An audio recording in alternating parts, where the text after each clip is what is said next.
Coastal Kannada ವೀಕ್ಷಿಸುತ್ತಿರುವ ಎಲ್ಲ ಸ್ನೇಹಿತರಿಗೂ ನಮಸ್ಕಾರ. ಕೋಸ್ಟಲ್ ಕನ್ನಡದ ಮತ್ತೊಂದು ವಿಡಿಯೋಗೆ ಸ್ವಾಗತ. ಇವತ್ತಿನ ವಿಡಿಯೋದಲ್ಲಿ ನಾವು ನಿಮಗೆ ಜನನಾಯಕನ್ ಸಿನಿಮಾದ ಬಗ್ಗೆ ಒಂದಿಷ್ಟು ಮಾಹಿತಿ, ಒಂದಿಷ್ಟು ಅಪ್ಡೇಟ್ಸ್ಗಳನ್ನು ನಿಮ್ಮ ಮುಂದೆ ನಾವು ಪ್ರಸ್ತುತಪಡಿಸ್ತಾ ಇದ್ದೀವಿ. ಇದೇ ಜನವರಿ 9 ಅಂದರೆ ಇನ್ನೆರಡು ದಿನಗಳಲ್ಲಿ ಈ ಸಿನಿಮಾ ಪ್ರಪಂಚಾದ್ಯಂತ ಏಕಕಾಲಕ್ಕೆ ತೆರೆ ಕಾಣಬೇಕಾಗಿತ್ತು. ವಿಚಾರ ಏನಪ್ಪ ಅಂತ ಹೇಳಿದ್ರೆ, ಈ ಸಿನಿಮಾಗೆ ಸೆನ್ಸರ್ ಇನ್ನೂ ಕೂಡ ಆಗಿಲ್ಲ. ಹೀಗಾಗಿ ಒಂದಿಷ್ಟು ಗೊಂದಲಗಳಿತ್ತು. ಈ ಸಿನಿಮಾ ರಿಲೀಸ್ ಆಗುತ್ತಾ ಇಲ್ವಾ, ಹೀಗೆ ಒಂದಿಷ್ಟು ಗೊಂದಲಗಳು. ಇವತ್ತು ಅಂದರೆ 7ನೇ ತಾರೀಕು ಈ ಸಿನಿಮಾದ ತೀರ್ಪು ಕೂಡ ಇತ್ತು. ಆದರೆ ಇವತ್ತು ಇದನ್ನ ಮುಂದೂಡಿಕೆ ಮಾಡಲಾಗಿದೆ. ಹಾಗಾದ್ರೆ ಏನಿ ವಿಚಾರ ಅಂತ ಕೇಳಿದ್ರೆ, ಸಿನಿಮಾ ಏನೋ ರೆಡಿ ಆಯಿತು. ಅದಾದ ಬಳಿಕ ಈ ಸಿನಿಮಾವನ್ನ ಸೆನ್ಸರ್ ಮಾಡಲಿಕ್ಕೆ ತಗೊಂಡೋದ್ರು. ಅಲ್ಲಿ ಒಂದಿಷ್ಟು ತಿದ್ದುಪಡಿಯನ್ನ ಹೇಳಿದ್ರು. ಸೆನ್ಸರ್ ಮಂಡಳಿ ಹೇಳಿದಂತೆ ಒಂದಿಷ್ಟು ಬದಲಾವಣೆಯನ್ನ ಕೂಡ ಮಾಡಿ ಮರುವೀಕ್ಷಣೆಗೆ ನೀಡಲಾಗಿತ್ತು. ಆದರೂ ಕೂಡ ಸೆನ್ಸಾರ್ ಮಂಡಳಿಯವರು ಸೆನ್ಸರ್ ಸರ್ಟಿಫಿಕೇಟ್ ಅನ್ನು ಕೊಡೋದಕ್ಕೆ ನಿರಾಕರಿಸಿದ್ರು. ಇವಾಗ ಆರಂಭವಾಗಿರೋದು ಸೆನ್ಸಾರ್ ಮಂಡಳಿ ಹಾಗೆ ಜನನಾಯಕನ್ ಚಿತ್ರತಂಡದ ನಡುವಿನ ಗೊಂದಲ. ಈ ಸಂಬಂಧ ಚಿತ್ರವನ್ನ ನಿರ್ಮಾಣ ಮಾಡಿದಂತಹ KVN ಪ್ರೊಡಕ್ಷನ್ ಸಂಸ್ಥೆ ಚೆನ್ನೈ ಹೈಕೋರ್ಟ್ನ ಮೆಟ್ಟಿಲೇರಿತ್ತು.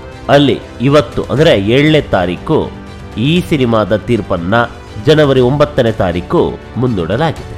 ಅಂದರೆ ಈ ಸಿನಿಮಾ ರಿಲೀಸ್ ಆಗೋದು 9ನೇ ತಾರೀಕು, ಅದೇ ದಿನ ಈ ಸಿನಿಮಾದ ತೀರ್ಪು.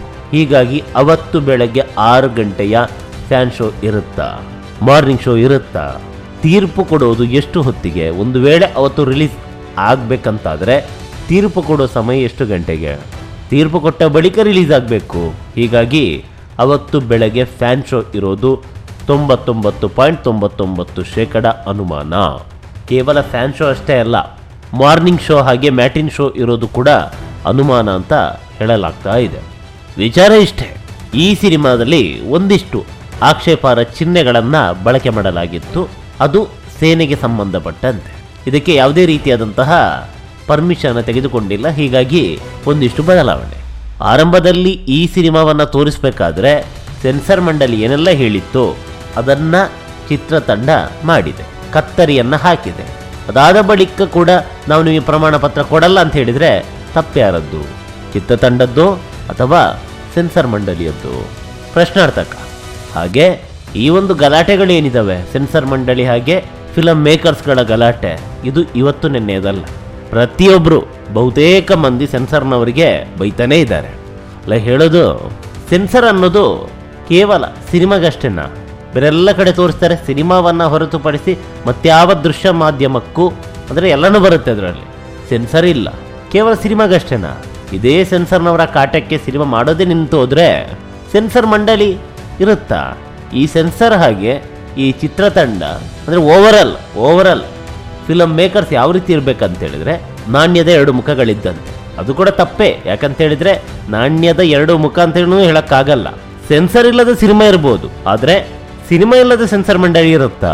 ಸಿನಿಮಾದಿಂದಾಗಿ ಸೆನ್ಸರ್ ಮಂಡಳಿ, ಸೆನ್ಸರ್ ಮಂಡಳಿಯಿಂದಾಗಿ ಸಿನಿಮಾ ಅಲ್ಲ. ಹೀಗಾಗಿ ಸೆನ್ಸರ್ ಮಂಡಳಿಯವರು ಕೂಡ ಸ್ವಲ್ಪ ಆಲೋಚನೆ ಮಾಡಬೇಕು. ಹೇಳಬೇಕಾದ್ರೆ ಅದನ್ನು ಕಟ್ ಮಾಡಿ ಇದನ್ನು ಕಟ್ ಮಾಡಿ ಅಂತ ಹೇಳಬೇಕಾದ್ರೆ ಸರಿಯಾಗಿ ಹೇಳಿ, ಅದಾದ ಬಳಿಕ ಸರ್ಟಿಫಿಕೇಟ್ ಕೊಡ್ಬೋದು. ಒಂದು ವೇಳೆ ನೀವು ಸರ್ಟಿಫಿಕೇಟ್ ಕೊಡಲ್ಲ ಅಂತ ಆದರೆ ಮತ್ತೆ ನೀವು ಕಟ್ ಮಾಡ್ಲಿಕ್ಕೆ ಹೇಳಿದ್ದೇನಕ್ಕೆ? ಹೇಳಬೇಕಾದ್ರೆ ಸರಿಯಾಗಿ ಹೇಳಬೇಕು. ಇದನ್ನೆಲ್ಲ ಈ ರೀತಿ ಮಾಡಿ, ಇದನ್ನೆಲ್ಲ ಈ ರೀತಿ ಮಾಡಿ ಅಂತ ಹೇಳಿದನ್ನೆಲ್ಲ ಮಾಡಿದಾರಂತೆ. ಆದರೂ ಕೂಡ ನಾವು ಕೊಡಲ್ಲ ಅಂತ ಹೇಳಿದರೆ ತಪ್ಪಲ್ವಾ? ನೀವು ಆರಂಭದಲ್ಲಿ ಹೇಳ್ಬೋದು. ಆದರೆ ಈ ಸಿನಿಮಾಗೆ ಕೋಟಿಯನ್ನ ಸುರಿದ್ರಲ್ಲ, ಅವರೆಷ್ಟು ಥಿಂಕ್ ಮಾಡಬೇಡ. ನಿಮಗೇನಿಲ್ಲ, ನೀವು ಆರಂಭದಲ್ಲಿ ಹೇಳ್ಬೋದು ನಾವು ಸರ್ಟಿಫಿಕೇಟ್ ಕೊಡಲ್ಲ, ಆಗಲ್ಲ ಅಂತ. ನೀವೇನು ಬೀದಿಗೆ ಬೀಳಲ್ಲ. ಬೀದಿಗೆ ಬೀಳೋದು ನಿರ್ಮಾಪಕ. ಅವನೇನೋ ಸಾಲ ಮಾಡಿದ್ನೋ, ಮನೆ ಮಾರಿದ್ನೋ, ಇನ್ನೊಂದು ಮಾಡಿದ್ನೋ, ಯಾವನು ಗೊತ್ತು? ಆತನ ಕಷ್ಟ ಅವನಿಗೆ. ಇಷ್ಟೆಲ್ಲ ಸಿನಿಮಾಗೆ ದುಡ್ಡನ್ನು ಸುರಿದು ಒಂದು ಸಿನಿಮಾವನ್ನ ಮಾಡಿದರೆ ಕಡೆಗಳಿಗೆಯಲ್ಲಿ ಸರ್ಟಿಫಿಕೇಟ್ ಕೊಡಲ್ಲ, ಹಾಗೆ ಇದೆ, ಹೀಗಿದೆ, ಅದು ಕಟ್ ಮಾಡಬೇಕು, ಇದು ಕಟ್ ಮಾಡ್ಬೇಕಂತ ಹೇಳಿದ್ರೆ ಅವನ ಪಾಡೇನು?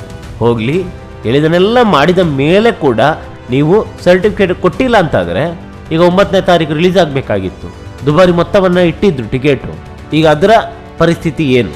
ಸಿಕ್ಕಾಪಟ್ಟೆ ಲಾಸ್ ಆಗುತ್ತೆ, ಕೋಟಿ ನಷ್ಟ ಆಗುತ್ತೆ. ಈ ನಷ್ಟವನ್ನ ಭರಿಸುವವರು ಯಾರು? ನಿರ್ಮಾಪಕನೇ ತಾನೆ. ಯಾಕೆ ನಿರ್ಮಾಪಕ ಭರಿಸಬೇಕು? ನಷ್ಟ ಆಗಿದ್ದು ನಿರ್ಮಾಪಕನಿಂದ ಅಲ್ವಲ್ಲ, ಸೆನ್ಸರ್ ಮಂಡಳಿಯಿಂದ ಅಲ್ವಾ? ಸೆನ್ಸರ್ ಮಂಡಳಿ ನಷ್ಟವನ್ನು ಭರಿಸುತ್ತಾ? ಇಲ್ಲ, ಅದು ಮಾತ್ರ ಸಾಧ್ಯ ಇಲ್ಲ. ನೀವು ಹೇಳಿದಂತೆ ಕಟ್ಟಾದ್ರೂ ಕೂಡ ಸರ್ಟಿಫಿಕೇಟ್ ಕೊಡಲ್ಲ. ಇದು ಕೇವಲ ಈ ಒಂದು ಸಿನಿಮಾಗಂತ ಅಲ್ಲ, ಪ್ರತಿ ಸಿನಿಮಾಗೂ ಕೂಡ ಇದೇ ರೀತಿಯ ಸಮಸ್ಯೆಗಳು. ಹೀಗಾಗಿ ಅದೆಷ್ಟೋ ಸಿನಿಮಾಗಳು ರಿಲೀಸ್ ಡೇಟ್ ಅನೌನ್ಸ್ ಮಾಡೋದಕ್ಕೆ ಭಯಪಡುತ್ತೆ. ರಿಲೀಸ್ ಡೇಟ್ ಅನೌನ್ಸ್ ಮಾಡಿದ್ರೂ ಕೂಡ ಅದು ದೀರ್ಘಕಾಲದ ಅನೌನ್ಸ್ಮೆಂಟ್ ಆಗಿರುತ್ತೆ. ಕೆಲವೊಮ್ಮೆ ಈ ಥರದ ಪ್ರಸಂಗಗಳು ಬರುತ್ತೆ, ಏನು ಮಾಡೋಕ್ಕಾಗಲ್ಲ. ಒಂದು 100 ಮಂದಿ ಇದ್ದರೆ ಒಂದು 3 ಮಂದಿಗೆ ಆರಾಮಾಗಿ ಆಗ್ಬೋದೇನೋ. ಬಹುತೇಕರಿಗೆ ಸೆನ್ಸರ್ ಮಂಡಳಿ ಸಮಸ್ಯೆಯನ್ನೇ ಮಾಡಿರೋದು. ನಾವು ಹೇಳ್ತಾ ಇಲ್ಲ, ಒಂದಿಷ್ಟು ಸಮಸ್ಯೆ ಆದವರು ಓಪನ್ ಆಗಿ ಹೇಳ್ಕೊಂಡಿದ್ದಾರೆ, ನಮಗೆ ಹಂಗಾಗಿದೆ ಹಿಂಗಾಗಿದೆ ಅಂತ. ಸಾಮಾಜಿಕ ಜಾಲತಾಣಗಳಲ್ಲಿ ಸಿಕ್ಕಾಬಟ್ಟೆ ಇದೆ ಈ ಥರದ ವಿಚಾರಗಳು. ಹಾಗಂದ ಮಾತ್ರಕ್ಕೆ ನಾವು ಅವರದ್ದು ತಪ್ಪು ಇವರದ್ದು ಸರಿ ಅಂತಲೂ ಹೇಳ್ತಾ ಇಲ್ಲ. ಒಂದಿಷ್ಟು ಸೆನ್ಸರ್ ಆಫೀಸರ್ಗಳು ತಮ್ಮ ಅಹಮನ್ನು ಬಿಟ್ಟು ಸಿನಿಮಾವನ್ನು ಕೋಟಿ ಮಾಡಿದ್ರು ಕೊನೆಯದಾಗಿ ನನ್ನಲ್ಲೇ ಬರಬೇಕು ಅನ್ನುವ ಒಂದು ಅಹಂ ಇದೆಯಲ್ಲ, ಅದನ್ನು ಬದಿಗಟ್ಟಿ ಸಿನಿಮಾ ಇದ್ರೇನಷ್ಟೇ ಸೆನ್ಸರ್ ಮಂಡಳಿ ಅದು ಇದು ಎಲ್ಲನೂ. ಅದಕ್ಕಿಂತ ಹೆಚ್ಚಾಗಿ ಆ ರೂಲ್ಸು ರೆಗ್ಯುಲೇಷನ್ನು ಇವೆಲ್ಲ ಜನಹಿತವಾಗಿರಬೇಕು. ಇದರಿಂದ ಇನ್ನೊಬ್ಬರಿಗೆ ತೊಂದರೆ ಆಗುವಾಗಿರಬಾರ್ದು. ತೊಂದರೆ ಆದರೆ ಆ ರೂಲ್ಸ್ ರೆಗ್ಯುಲೇಷನ್ ಏನು ಪ್ರಯೋಜನ? ಪ್ರತಿಯೊಂದು ಮಾಡಿರೋದು ಏನಕ್ಕೆ ಅಂತ ಹೇಳಿದರೆ ಜನಗಳಿಗೆ ತೊಂದರೆ ಆಗಬಾರ್ದು ಅಂತ. ಇಲ್ಲಿ ಆಗ್ತಿರೋ ತೊಂದರೆನೇ ಅಲ್ವಾ. ಅನೇಕ ದೃಶ್ಯ ಮಾಧ್ಯಮಗಳಿವೆ. ಅಂದರೆ ನಾನು ಇಲ್ಲಿ ಹೇಳ್ತಾ ಇರೋದು ಚಾನಲ್ಗಳ ಬಗ್ಗೆ ಅಲ್ಲ, ಓವರಲ್ ಆಗಿ ದೃಶ್ಯಗಳು, ಅದು ರೀಲ್ಸ್ ಆಗಿರ್ಬೋದು, ಶಾರ್ಟ್ ಫಿಲಮ್ ಆಗಿರ್ಬೋದು, ವೆಬ್ ಸೀರೀಸ್ ಆಗಿರ್ಬೋದು, ಪ್ರತಿಯೊಂದು ಕೂಡ ಸಿನಿಮಾವನ್ನು ಹೊರತುಪಡಿಸಿ ದೃಶ್ಯ ಮಾಧ್ಯಮ ಅವು ಯಾವುದಕ್ಕೂ ಸೆನ್ಸರ್ ಇಲ್ಲ. ಅಲ್ಲಿ ಏನು ತೋರಿಸಿ ನಡೆಯುತ್ತೆ, ಸಿನಿಮಾದಲ್ಲಿ ಮಾತ್ರ ತೋರಿಸಬಾರ್ದ? ಇವಾಗ ಸಿನಿಮಾಗಿಂತ ಹೆಚ್ಚಿನ ರೀಚ್ ಅದರಲ್ಲೇ ಆಗುತ್ತೆ. ಅದು ತಪ್ಪಲ್ಲ, ಇದು ತಪ್ಪು ಇರಲಿ, ಪರವಾಗಿಲ್ಲ. ಯಾಕಂತ ಹೇಳಿದ್ರೆ ಇದು ನಡೆದುಕೊಂಡು ಬಂದ ರೀತಿಯ ಆ ರೀತಿಯಾಗಿದೆ. ಅವರ ಸರಿ ಇವರ ತಪ್ಪಂತಲ್ಲ. ಆದರೆ ಇಲ್ಲಿ ನೀವು ಮಾಡ್ತಾ ಇರೋದು ಸರಿನಾ? ಈಗ ಒಂದು ವೇಳೆ ಏನಾದರೂ ರಿಲೀಸ್ ಆಗದೆ ನಿರ್ಮಾಪಕರಿಗೆ ಕೋಟಿ ನಷ್ಟ ಆದರೆ ಇದರ ಹೊಣೆಯನ್ನು ಹೊರುವವರು ಯಾರು? ಯಾಕಂತ ಹೇಳಿದ್ರೆ ಈ ಸಿನಿಮಾ ಅದೆಷ್ಟೋ ಮಂದಿಗೆ ಒಂದು ಲೈಫ್ ಕೊಡ್ತಾ ಇತ್ತು. ಅನೇಕ ಬಾರಿ ಈ ವಿಚಾರವಾಗಿ ಹೇಳಿದ್ದೀನಿ.